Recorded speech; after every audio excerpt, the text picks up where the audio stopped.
Hi, I've just been using this mitre saw, this Bosch mitre saw, and I thought I ought to do a bit of a tool review on it. I suppose I've had it 2 years, could be 3 years now. I've had it quite some time actually, but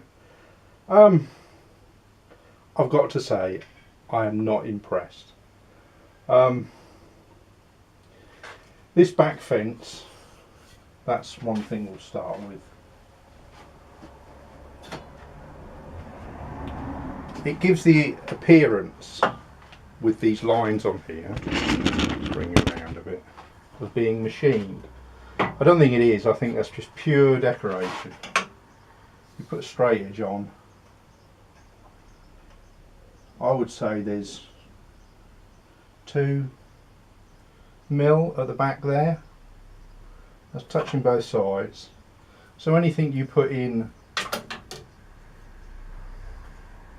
there, well, if you cross cut something you'd probably be alright, but you put something in there on the same setting 0, unless you're going to completely reset up the whole saw again, you're never going to get it accurate. So that's one thing I'm not happy with. The mess it makes. I've vacuumed up quite a bit. It's got a dust collection bag on here, and there's next to nothing in it. I've never emptied it. I think you might actually collect more in the back of the motor than you'll collect anywhere else, or in that thing. But everywhere else around gets covered in it.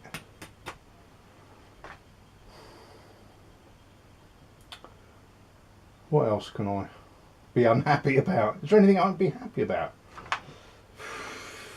Do you know what? I'm not sure there is anything I'm overly happy about. They've got a laser line up thing under here. I don't think it's that great.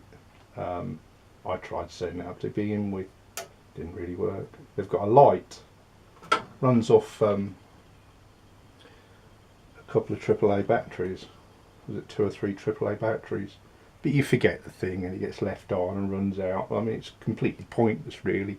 You have a good light like I've got in here, you don't need it. And if you're using it in the dark, you shouldn't be really.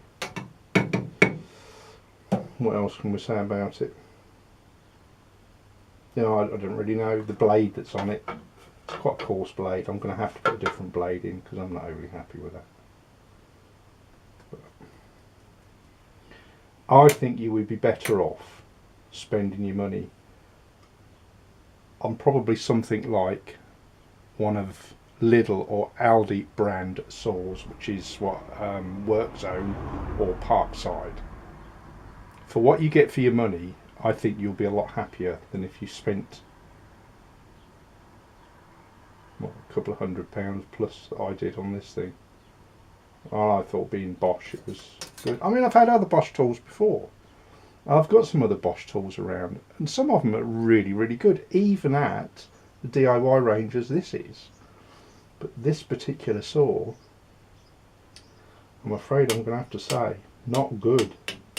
Not good at all. Really is quite poor, to be honest, and I'm quite disappointed with it. It's one of my regrets for tools that I've bought. I wish I'd have perhaps gone down the route with a cheaper one then. At least then I'd say I'll save my money on some of it. But this, it wasn't expensive as saws go, but for what it does and for its faults that it has, it's not that great. Well, I suppose I better carry on clearing up the mess it's made everywhere. I mean, I've even tried putting vacuum in the back there. It makes no difference whatsoever. It just doesn't collect hardly anything. That's just by chance that anything will go up there. But anything it does cut, it's just being thrown out there. There's very little is going to go up there. Very little at all. In fact, there's quite a difficult path for anything to get up there. So, well, you make your own choice on it anyway, but for me, I'm not happy and I wouldn't recommend it.